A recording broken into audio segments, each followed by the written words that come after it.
Gálatas capítulo 5, versos 22 a 23, nos trazem o fruto do Espírito. Embora sejam vários, mas o autor chama cada um de o fruto. Não são os frutos, que significa dizer que nós não podemos fazer uma média ponderada. De 7 frutos, se eu tiver 3, eu já estou quase lá. Se eu tiver 4, eu já passei da metade. Tem gente que não tem nem 2, então está ótimo. Não, nós precisamos ter cada um deles, precisamos ter cada um deste fruto. E hoje, a nossa pergunta, ela é uma pergunta que parece até sarcástica de fazer nos nossos dias, no nosso país.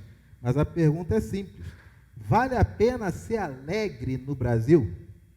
Esquecendo o carnaval, festa junina, Páscoa, retiro, feriadão, esquecendo isso, dia comum.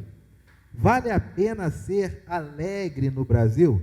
Talvez a pergunta deveria ser: é possível ser alegre no Brasil? A resposta é: claro que é. Porém, nos nossos dias, será que tem valido a pena nós buscarmos alegria? Ou nós estamos sendo tomados quase que diariamente por uma nuvem, por uma energia que não é somente aqui no nosso país, mas um descontentamento mundial com todas as coisas? Está raro encontrar algum rincão no nosso mundo conhecido onde as pessoas estejam contentes, estejam satisfeitas. Antigamente nós dizíamos, né? Eu estou morando aqui no país, meu sonho era ir para os Estados Unidos. Será que a gente consegue passar da fronteira? Será que as coisas lá estão bem? Meu sonho é ir para a Europa. Será que você tem 15 mil reais para poder pagar a sua quarentena em um hotel até ser liberado para você andar no meio das pessoas? Eu gostaria de conhecer as terras bíblicas. Será que você consegue andar por lá sem nenhum atentado terrorista nessa história mais recente voltar a acontecer? Queridos, qual lugar do nosso mundo há contentamento?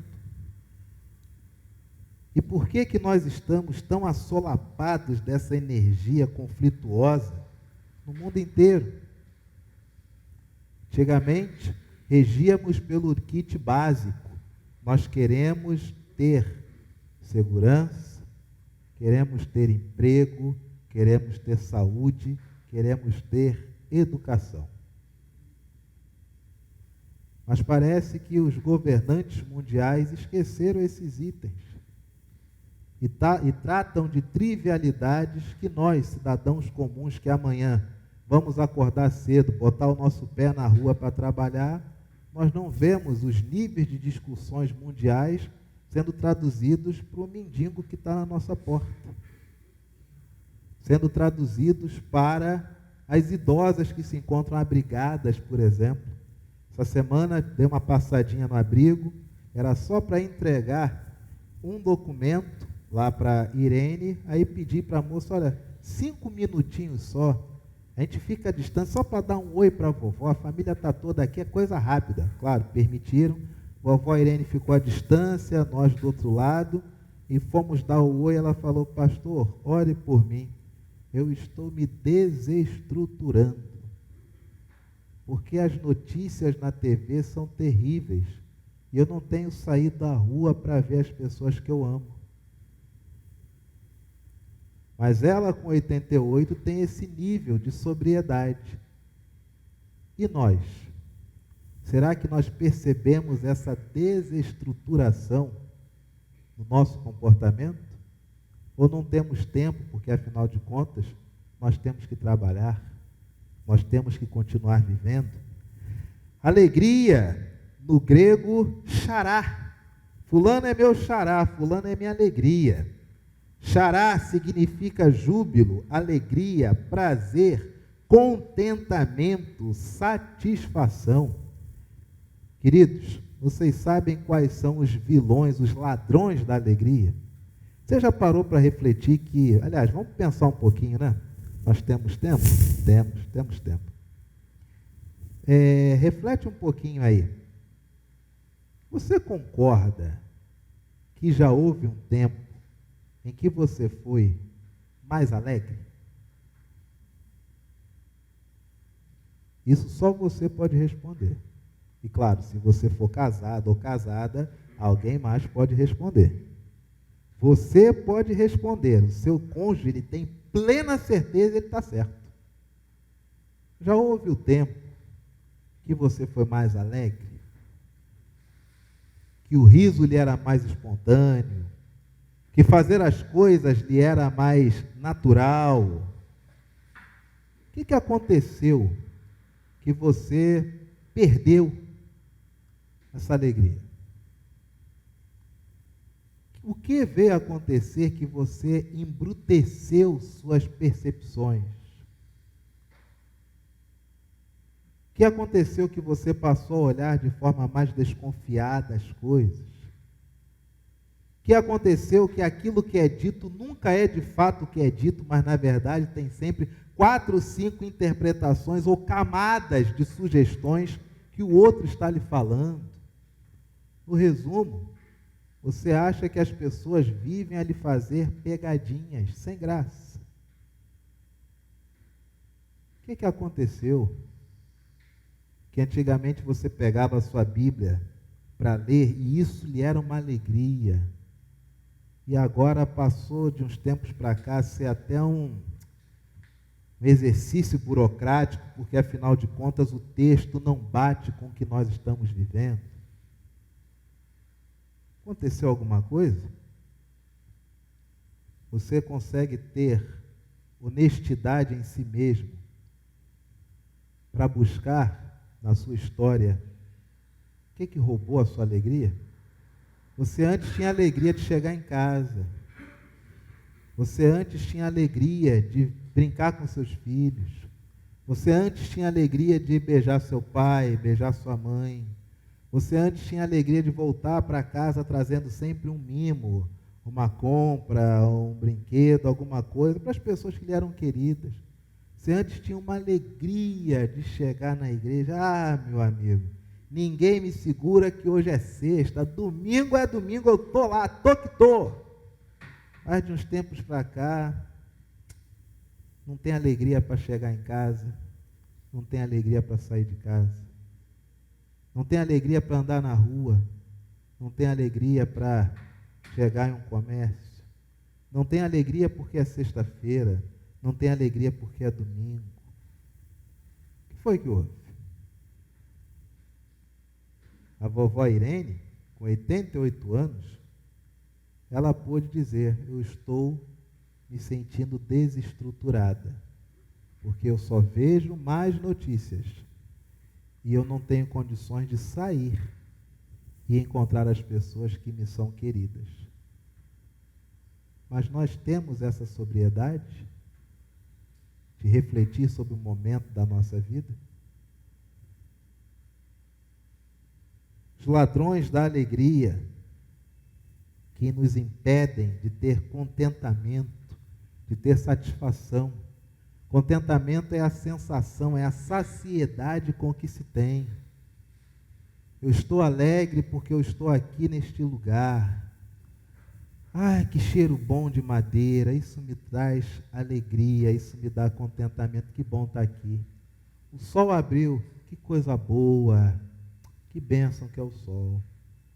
Eu vou almoçar, que coisa boa, meu arroz, feijão, minha carninha moída, coisa boa. Meu arroz, feijão, minha sardinha, coisa boa. Vou fazer um cachorro quente com bisnaguinha e salsicha tipo Viena, que farra, contentamento. Que coisa boa, como isso me preenche. Saciedade. Que tem roubado o seu contentamento? Vou lhe dar 5 vilões que roubam a nossa alegria, a nossa satisfação, o nosso contentamento. Primeiro vilão, e primeira consequência da falta de alegria ou de contentamento é a falta de expectativa de futuro. Falei de uma senhora agora há pouco com 88 anos. Você com 88 anos estará fazendo o quê? Não sabe? Não tem projeto, não tem plano nenhum? Esse é um dos motivos, talvez, da falta de alegria. Porque se eu não consigo me vislumbrar fazendo algo daqui a tantos anos, que me importa o presente? Eu faço hoje para colher amanhã. Mas se eu não me vejo colhendo amanhã, o que eu vou fazer hoje? Conversávamos ontem com a nossa UMP, que se não fosse o politicamente correto, nós poderíamos falar com toda franqueza sobre homens e mulheres nesse século XXI, ainda em idade de mocidade. Mas o politicamente correto, ele nos impede, porque nós não trataríamos, por exemplo, de sentimentos, ou iríamos ferir suscetibilidades, nós falaríamos somente as verdades. E, por exemplo, homens só se tornam atraentes para o público que eles querem quando eles têm dinheiro, status e estudos. Se não tiver dinheiro, você é nada, porque amor não enche barriga. Se você não tiver status, você não é nada. Se você não tiver estudos, você não pode ser nada. Quando o homem atingirá isto, quando que ele terá dinheiro, status e estudo? No mínimo, para quem não nasceu rico, no mínimo, com 30 anos. Como isso é libertador para o homem? Porque o indivíduo com 15 sabe que ele tem 15 anos para se construir por completo. Acabaram-se as depressões porque não namora ninguém, não fica com ninguém, porque não consegue... Não. A minha meta é a partir dos 30. Essa é a minha meta, é lá. Agora, eu tenho que fazer igual a peça grega de arte. Eu tenho que pegar pichote e martelo e tenho que me construir um dia de cada vez. Para que aos 30 anos eu consiga ter recursos, ter ambiência social e ter estudos. Mas é uma pena quem não pode falar isso hoje. Eu não sei por que fere tantos sentimentos, porque é o óbvio. As mulheres têm aprendido que elas têm que ser independentes. Mas o que é ser independente? O que é ser independente?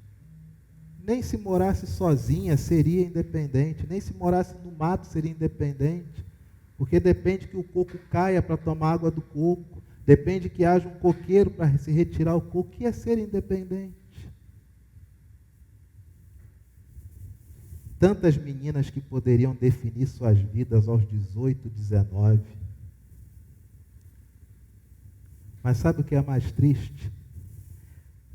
A engenharia social que foi feita na nossa sociedade foi tão grande que a mulher é o único ser que tem o milagre de dar à luz, que tem a bênção de amamentar, de fazer aquela cria sobreviver, que está presente em todos os momentos, é a referência eterna do que é amor, do que é aconchego, do que é calor humano, do que é afeto, do que é afago. Mas as mulheres têm sido criadas para que com 15, 16 anos elas olhem para suas mães e digam o seguinte: mãe, eu tenho que sair daqui, porque se eu ficar aqui eu serei igual à senhora. E o que a senhora é? Nada. A senhora só se dedicou ao seu marido e aos seus filhos, e o que a senhora ganhou?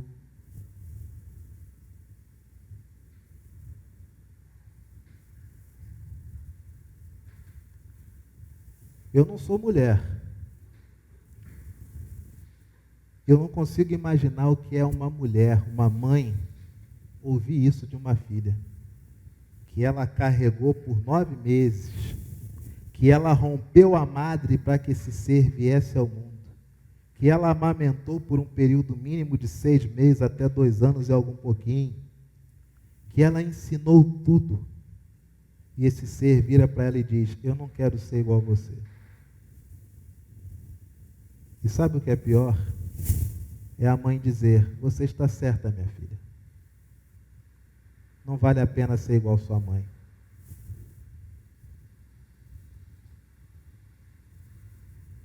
Resultado? Homens e mulheres hoje acham que são independentes porque ganham milhares de reais trabalhando para grandes empresas, fazendo rico quem está cada vez mais rico. E sem terem a família como referência primária, até do ponto de vista matemático, ficarão cada vez mais pobres.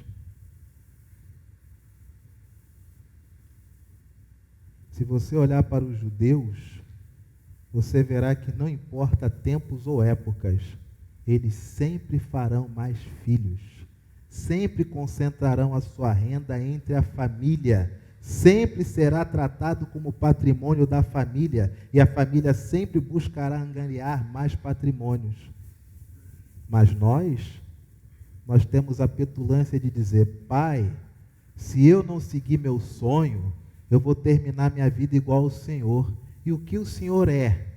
O Senhor é um homem que há 30 anos acorda todo dia, vai para o mesmo trabalho, fazer a mesma coisa, é casado com a mesma mulher. E isso é o quê? Isso é o que garantiu a sobrevivência deste ser, que diz que não quer ser igual ao pai, da menina que diz que não quer ser igual à mãe. Que engenharia social! Qual é a sua expectativa para o futuro? A geração de hoje, conversando ontem com a MP, eles disseram abertamente que a geração de hoje é feita para que a vida dê certo até os 30 anos. E se você não explodiu, se você não foi um sucesso aos 30 anos, você fracassou. Antigamente a gente só começava a dar a primeira opinião depois dos 40. Nós só começávamos a entrar em batalhas campais aos 50. Mas hoje, com 30, jovens estão deprimidos. Por quê?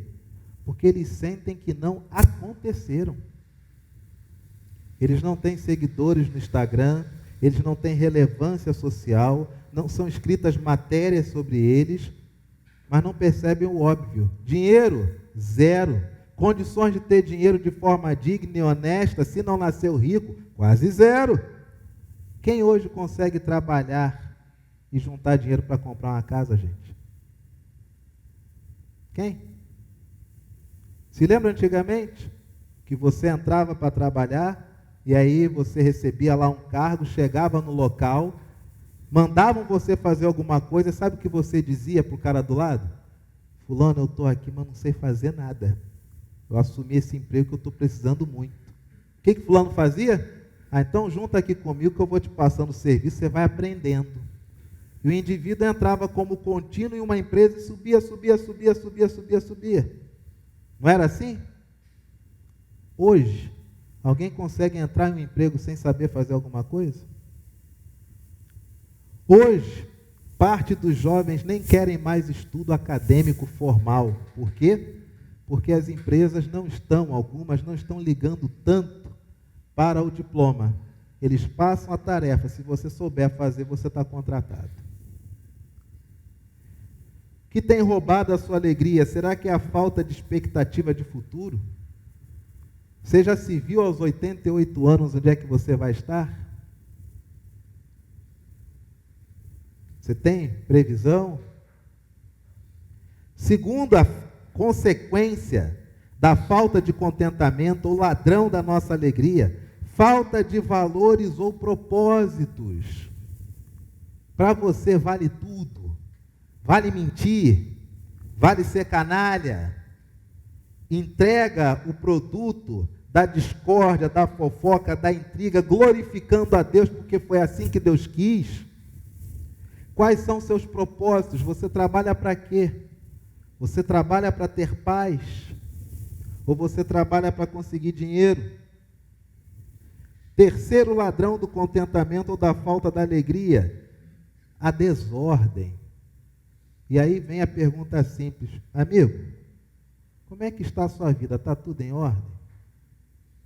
Se você morrer hoje, já tem um telefoninho para alguém ligar, que já está tudo certo? Marido, esposa, tem letra de acesso e senha? Tem login de e-mail? Fez algum seguro em caso de morte? Minha esposa fica com tanto, em caso de morte, meu marido fica com tanto. Tem isso. Sua casa, a documentação está ok, está tudo legal?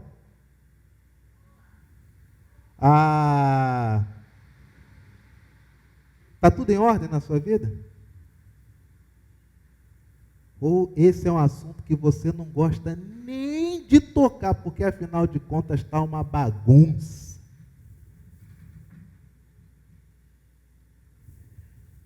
Quarto inimigo da alegria ou da falta de contentamento, a falta de metas. Amanhã, qual é a sua meta? Você quer o que do dia de amanhã? Que ele termine bem, ótimo. O que é bem para você? Quinto e último ladrão da alegria e da falta de metas, cobrança pessoal exagerada. O indivíduo tem propósitos, tem objetivos, tem metas, tem planos, que são tão irreais, que são tão impossíveis, e ele se cobra exageradamente. Falta de expectativa de futuro, falta de valores ou propósitos, desordem, falta de metas e cobrança pessoal exagerada. Como diria meu amigo Bruno Henrique Mota, aqui quero falar um negócio para você. Deixa eu te falar. Contentamento, alegria, tem muitos benefícios, mas você tem que escolher ser alegre. Não depende do pregador, não depende da escritura, só depende de você. Porque se você disser, tá bom, pastor, passa logo isso aí, vamos seguir em frente, que tem horário de almoço, está ventando, o tempo está estável. Você está decidindo a sua vida. Você escolhe se você quer se tornar uma pessoa grata, satisfeita, contente, ou se você trata as coisas de forma irreal. A escolha é sua, sempre é sua. Se você escolher a alegria, tem alguns benefícios. Abra a sua Bíblia. João capítulo 15, verso de número 11. Evangelho de João, capítulo de número 15, verso de número 11.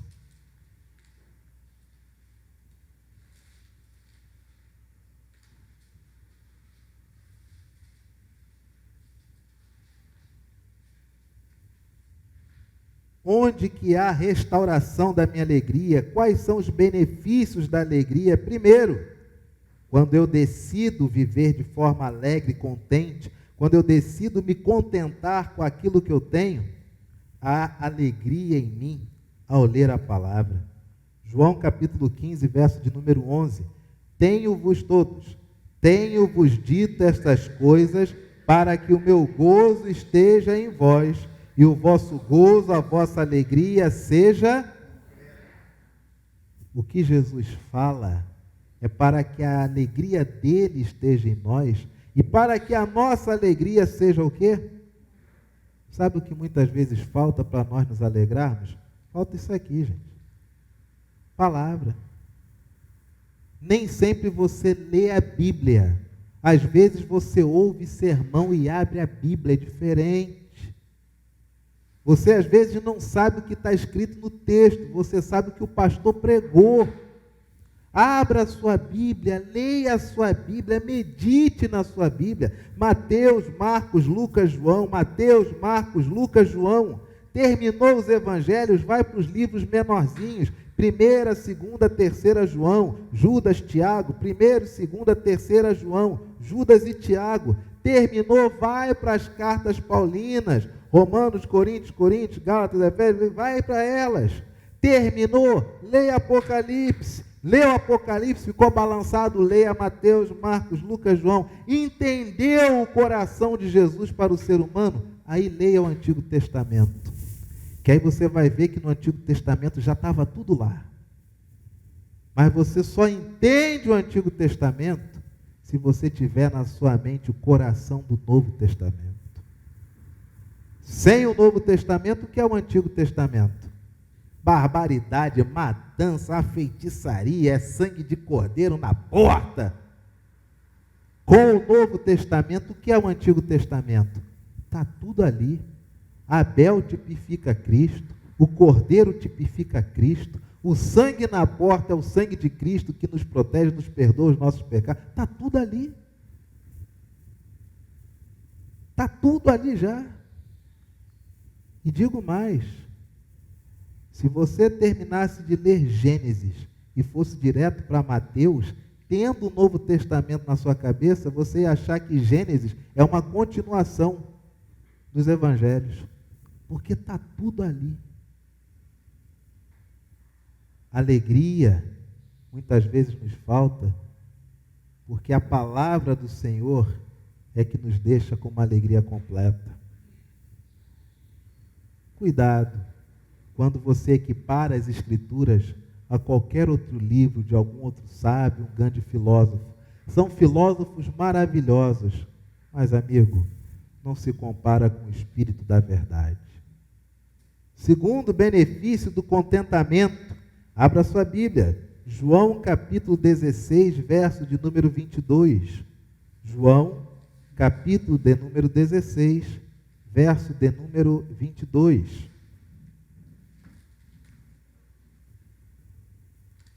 A alegria, o contentamento que nasce do relacionamento com Deus, ninguém pode tirar. Assim também agora vós tendes tristeza, mas outra vez vos verei, o vosso coração se alegrará, e a vossa alegria ninguém poderá tirar. Você bebe,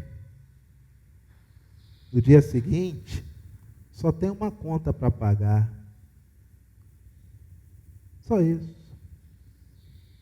Você fuma, no dia seguinte, você quer novamente fumar. Você se relaciona, passados uns dias você precisa novamente relacionar-se. Você ganha dinheiro, passado alguns dias você precisa novamente ganhar dinheiro.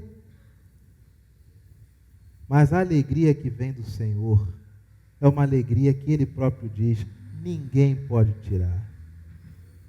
Ninguém tira esse contentamento. Ninguém tira essa coisa que tem dentro de nós, que não importa o tempo e a época, nós aprendemos a viver contentes em toda e qualquer situação. O maior exemplo disso é o próprio Deus. Nasceu aonde? Promáter, Laranjeiras? Nasceu aonde?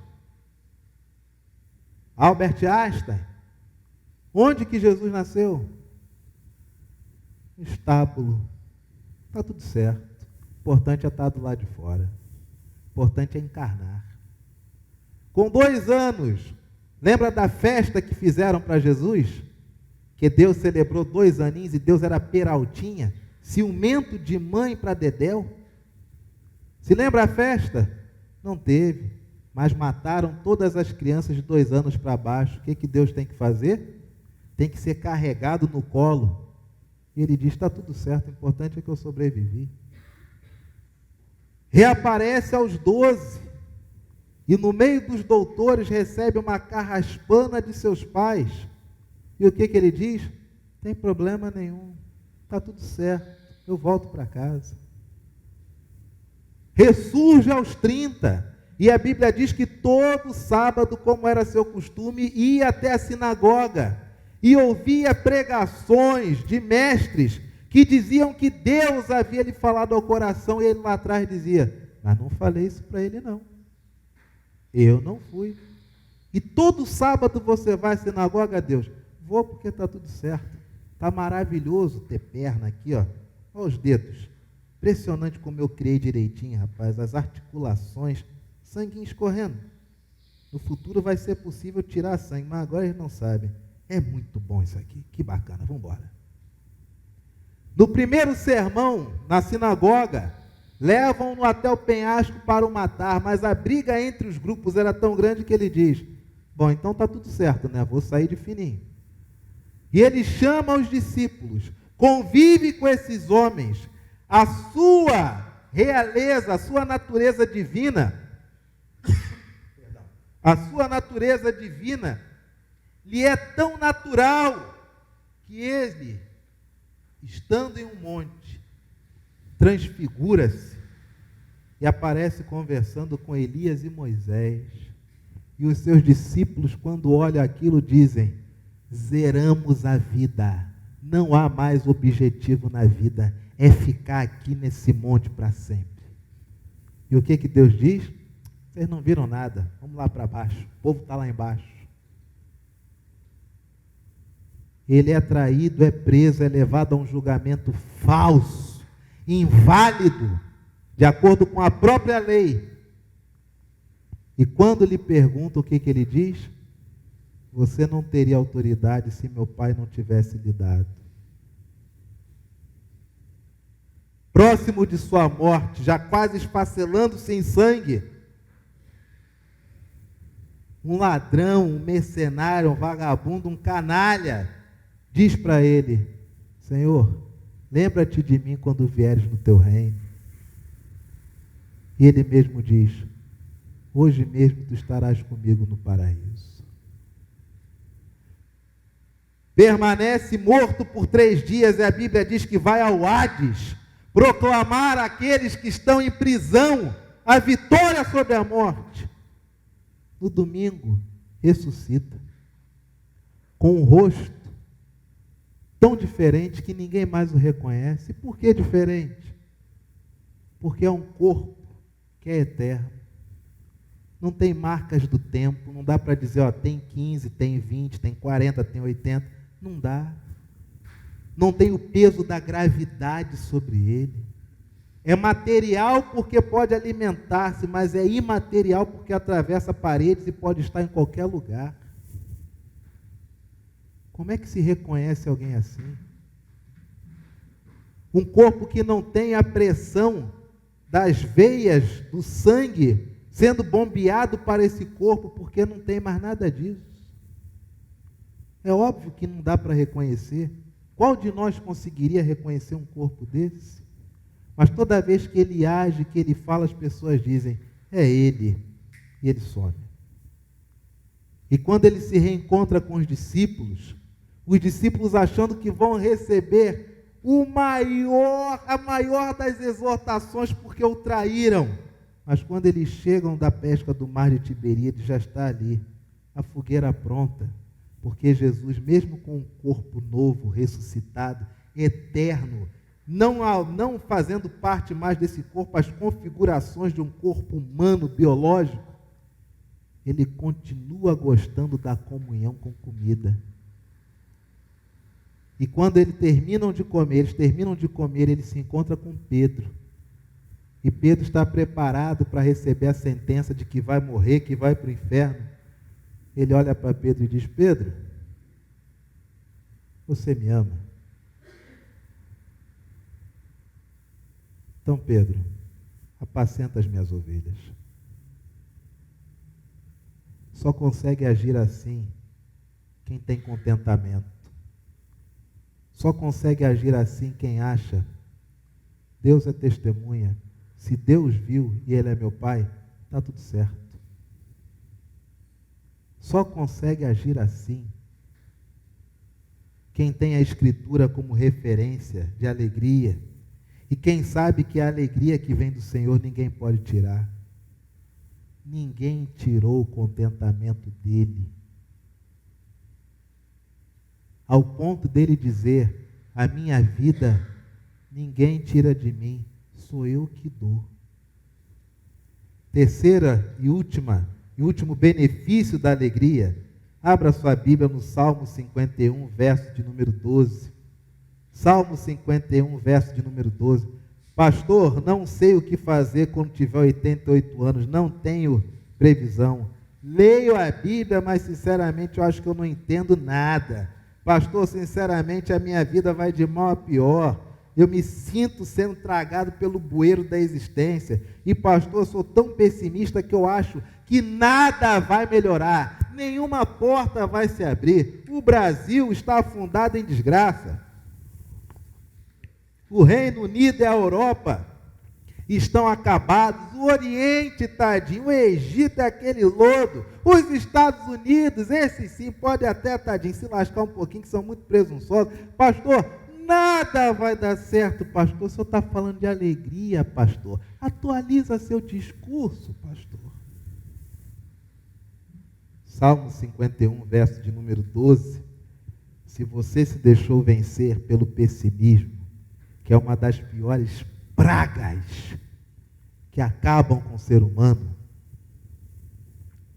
eu ouso a dizer, 1000 vezes viver com alguém que só é triste, do que viver com alguém que é pessimista.